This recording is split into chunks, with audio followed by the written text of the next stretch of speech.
नमस्कार। यूपी की सियासत में घमासान मचा हुआ है।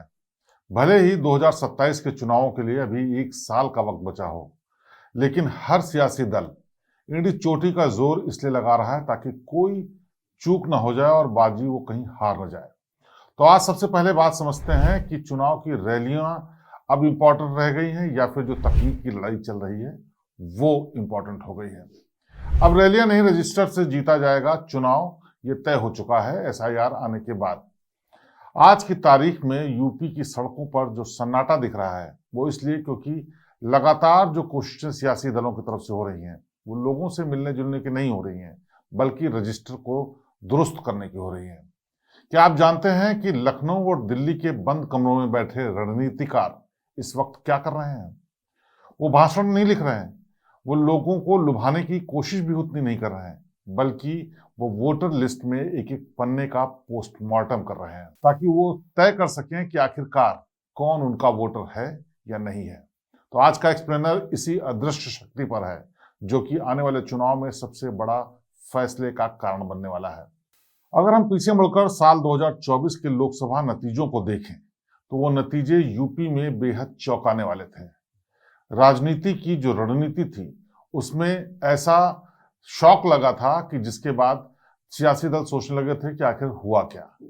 लेकिन जब उसको आप पोस्टमार्टम किया गया, रिसर्च की गई, तो पता चला कि तमाम वोटर्स ऐसे थे जो कि पक्ष में तो थे लेकिन उन्होंने वोट नहीं डाले क्योंकि उनके नाम भी रजिस्टर से गायब थे। बीजेपी ने जो अपनी आंतरिक हार का सर्वे कराया उसमें एक सबसे चौंकाने वाली बात ये सामने आई, वो ये थी कि हार जाति से ज्यादा मिसमैनेजमेंट की वजह से हुई थी। बूथ लेवल पर कार्यकर्ता घर के बाहर नहीं निकला और वोटर वोट डालने नहीं गया। दूसरी तरफ समाजवादी पार्टी के पीडीए यानी पिछड़ा दलित अल्पसंख्यक फार्मूले ने वो कर दिखाया जो बड़े बड़े धुरंधर, बड़े बड़े सूरमा नहीं कर पाए, और इसी की वजह से नतीजा ऐसे उल्टा कि सियासत की पूरी चाल ही बदल गई। आज 2026 की शुरुआत में बीजेपी ने अपनी पूरी फौज इसीलिए एक काम पर लगा दी है। वो काम है वोटर लिस्ट का शुद्धिकरण यानी एसआईआर। ये शब्द सुनने में जितना ही सरल लगता है, राजनीति में उतना ही घातक है और उसके गहरे मायने भी हैं। हर उस बूथ पर जहां बीजेपी साल 2024 में हारी थी, वहां एक एक वोटर की मैपिंग की जा रही है, उसको ट्रैक किया जा रहा है, वजह जानी जा रही है कि आखिरकार वो क्यों नहीं निकला, कौन घर छोड़कर चला गया, किसका नाम कट गया, किसका नाम कटवाना है और कौन सा नया नाम जोड़ना है। इस सब की सर्जिकल स्ट्राइक की जा रही है और ये सिर्फ बाहर ही नहीं हो रही बल्कि कागजों पर भी इसको दुरुस्त किया जा रहा है और आने वाले चुनाव की यही सबसे बड़ी रणनीति है। 2027 की पहली जीत या हार यही रणनीति तय करेगी। अब बात करते हैं अखिलेश यादव की, जो सबसे मजबूत विपक्षी पार्टी है उत्तर प्रदेश में।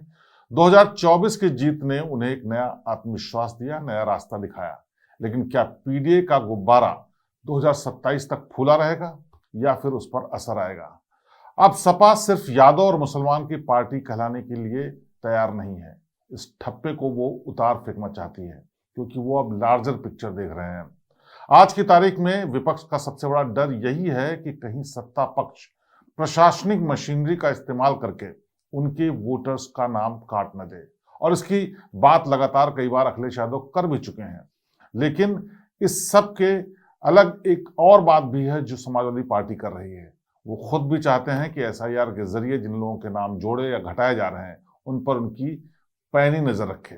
इसीलिए उन्होंने डिजिटल वॉलंटियर्स बनाने की बात कही है, एक फौज तैयार करने की बात कही है जो घर घर जाकर के सत्यापन करेगी कि जिसका नाम काटा गया है वो सही है और जिसका नाम जोड़ा गया है वो सही है या नहीं।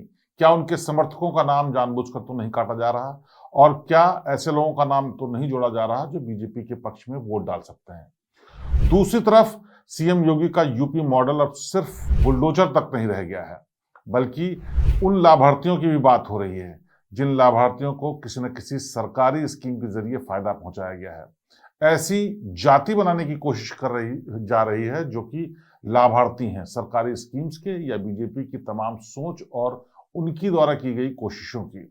लाभार्थी जाति अपनी मूल जाति से उठ जाए, इसके लिए भी सरकार कोशिश कर रही है। अपनी जाति को भूल करके वो वोटिंग करे ताकि नतीजा बदला जा सके। और इसके लिए भी भारतीय जनता पार्टी लगातार कोशिश कर रही है अपने संगठन के कार्यकर्ताओं के जरिए।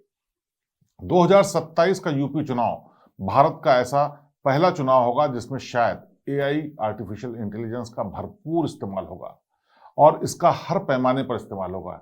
यानी कौन सा विज्ञापन आपको दिखेगा, किस पार्टी के पास कौन सा मैसेज जाएगा, किस शख्स के पास क्या मैसेज जाएगा, ये भी एआई के जरिए तय करने की कोशिश हो रही है। इसके लिए बाकायदा तकनीकी विशेषज्ञों की टीम लगाई गई है ताकि ये तय कर सकें कौन सा वोटर क्या चाहता है, किस घर में किस तरह का मैसेज जाना चाहिए, किस जाति के लोगों को क्या बात समझानी है।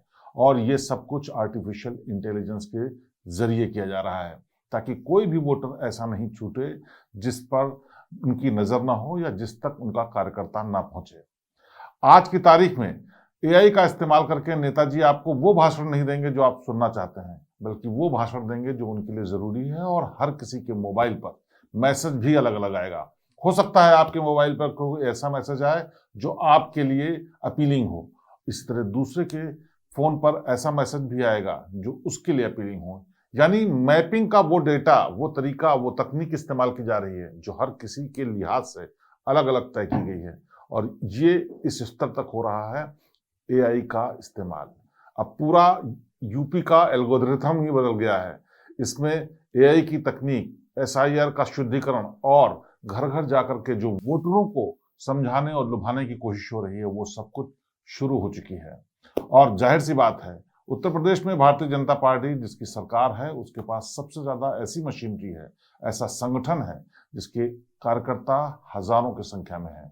और वो सब साल भर पहले ही इस कोशिश में लगे हुए हैं कि अपने एक एक वोटर को कैसे मैप किया जाए, कैसे उनको समझाया जाए कि भारतीय जनता पार्टी ने, उनकी सरकार ने उनके लिए क्या किया है। क्योंकि ये सिर्फ लड़ाई 2027 की नहीं है, इस लड़ाई का एक सिरा 27 से शुरू हुआ 2029 तक जाएगा।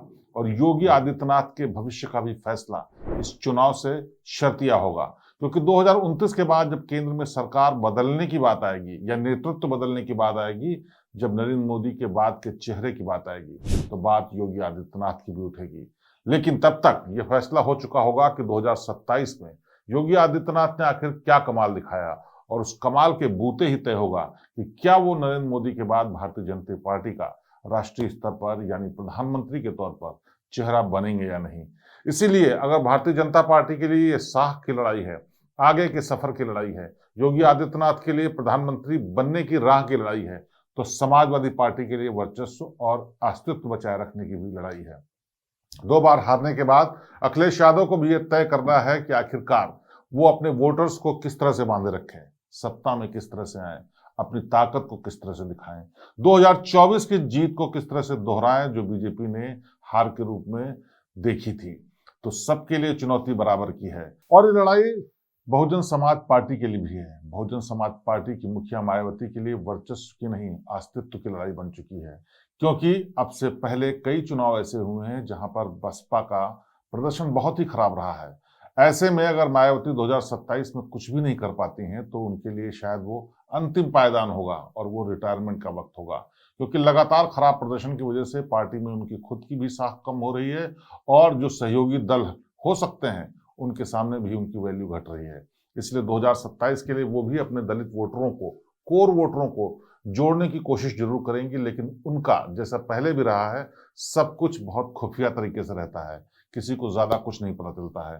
तो देखना यह होगा 2027 में आखिर कमाल कौन दिखाता है, क्योंकि ये सबके लिए एक ऐसी लड़ाई है जो उनके आगे के सफर को साफ करेगी कि कैसा रहने वाला है। संघर्ष रहेगा, सत्ता रहेगी, अस्तित्व रहेगा या नहीं रहेगा, ये सब कुछ तय होगा 2027 के लिए। इसीलिए भले ही 1 साल बचा हो, लेकिन कोई भी सियासी पार्टी नहीं चाहती कि उससे कोई चूक हो और हार का सामना करना पड़े। तो बहरहाल इस खास पेशकश में आज बस इतना ही।